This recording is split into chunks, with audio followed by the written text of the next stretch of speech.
Hello friends, master of books Kannada YouTube ಚಾನೆಲ್ಗೆ ಸ್ವಾಗತ ಸುಸ್ವಾಗತ. ನಾನು ನಿಮ್ಮ ಧರ್ಮರಾಜ್ ಪಾಟೀಲ್. ಫ್ರೆಂಡ್ಸ್, ನಾವು ಈ ವಿಡಿಯೋದಲ್ಲಿ ಒಂದು ವಿಚಿತ್ರವಾದ ಸೇತುವೆ ಬಗ್ಗೆ ತಿಳಿದುಕೊಳ್ಳೋಣ. ಹಾಗಿದ್ದರೆ ಲೆಟ್ ಸ್ಟಾರ್ಟ್ ದಿ ವಿಡಿಯೋ.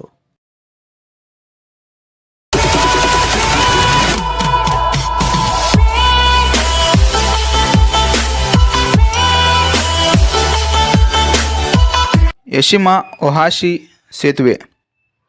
ಇದು ಜಪಾನಿನಲ್ಲಿರುವ ಒಂದು ಕಟ್ಟುನಿಟ್ಟಿನ ಚೌಕಟ್ಟಿನ ಸೇತುವೆಯಾಗಿದೆ.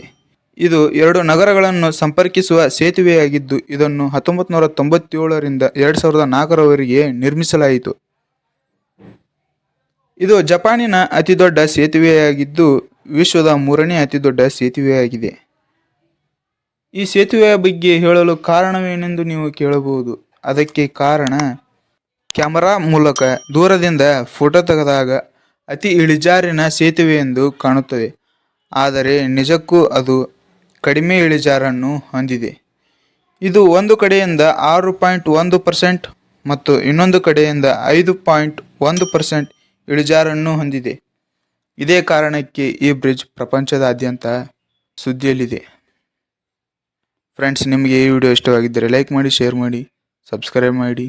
ಧನ್ಯವಾದಗಳು.